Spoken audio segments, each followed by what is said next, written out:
Lifeline clinical laboratory अत्याधुनिक machinery युक्त computerised व मान्यताप्राप्त लॅबोरेटरी, अल्प दरात रक्त, लघवी, थुंकी व सर्व प्रकारच्या तपासणीचे विश्वसनीय केंद्र। आमचा पत्ता गोकुळ नगरी रोड, डॉक्टर जपे हॉस्पिटल शेजारी, तालुका कोपरगाव।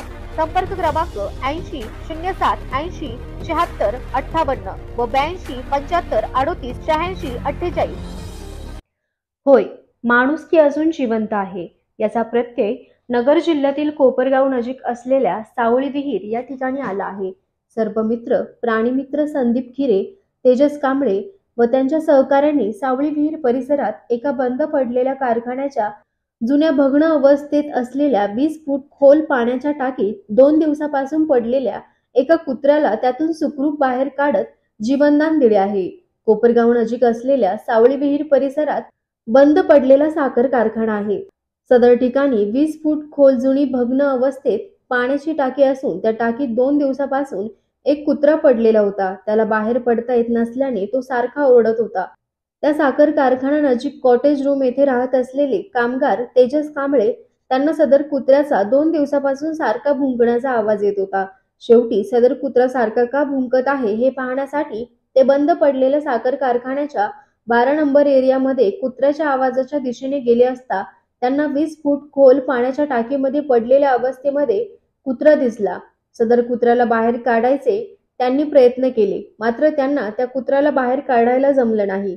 शेवटी त्यांनी सर्पमित्र, प्राणीमित्र संदीप खिरे यांना कॉल करत सर्व हकीकत सांगितली। खिरे यांनी सदर ठिकाणी तात्काळ येत अर्ध्या तासात मेहनत करून दोरीच्या साहाय्याने त्या कुत्र्याला बाहेर काढत जीवनदान दिले आहे। संदीप खिरे, तेजस कांबळे व त्यांच्या सहकाऱ्यांनी एका मुक्या जीवास जीवनदान देऊन माणुसकीचे दर्शन घडविले आहे। त्यांच्या कृतीचे सर्वत्र कौतुक होत आहे। तसंच आम्हाला काय आढळलं वगैरे तर आम्ही संदीप भाऊला फोन करतो, कारण की मुक्या प्राण्याची आम्हाला सुद्धा खूप आवड आहे का ते वाचावे, म्हणून आम्ही बी आमच्या परीने जेवढे होईल तेवढे प्रयत्न करत राहतो। आम्ही असे मुक्य प्राणी वगैरे कुठं अडचणीत वगैरे सापडल्यास आम्ही त्यांची मदत करत राहतो। तर आम्ही संदीप भाऊला बी फोन लावत राहतो का बुवा हे आता आमच्याकडून सक्सेस झालं नाही। आता संदीप भाऊ सकाळी कॉलला होते तर आम्ही खूप प्रयत्न केला तिला काढण्याचा, तिला पाणी वगैरे भाकरी वगैरे चारले आम्ही, पण ते आम्ही थोडंसं हे व्हायचो, तिच्यापाशी जायला घाबरायचो आम्ही। मग शेवटी म्हणलं संदीप भाऊला येऊ द्या, मग संदीप भाऊने आल्यावर तिला वर काढलं। तर यांचे खूप खूप धन्यवाद का यांच्यामुळे आज एका कुत्र्याला जीवनदान मिळालं आहे। कारण की माझं मोलाचं काय, मी फक्त एक करताय ते घडवणार वरला आहे सगळा, कारण की मला त्यांनी फोन केला म्हणून मी एक येऊन निमित्त झालो। मी त्याला वाचवण्यामध्ये रात्रभर ओरडत होती वाटतं ती कुत्रे, त्यांचा मला फोन आला म्हणजे रात्रभरापासून आम्ही तिला आम्ही रात्री ट्राय केला पुढे काय, पण ती दिसली नाही आम्हाला। मग सकाळी झाल्यावर मी गेलो तर पाहिले तर खड्ड्यात पडलेली होती।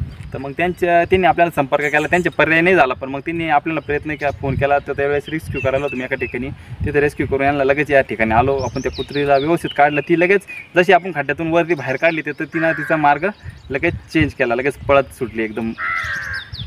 तर असे काही वन्य प्राणी किंवा कुत्रे काही खड्ड्यात विहिरीत पडेल असले तर जरूर फोन करा। प्रत्येकाला जगण्याचा एक अधिकार आहे, प्रत्येक वन्य प्राण्यांना, सापांना तसं प्राण्यांना पण। तर प्रत्येकाने अशी काही अडचणीत असलेले तरी मग आम्हाला बिनधास्त फोन करा, आम्ही येऊन त्यांना सुखरूपतेने बाहेर काढू आणि त्यांना निसर्गाच्या स्वाधीन करू देऊ।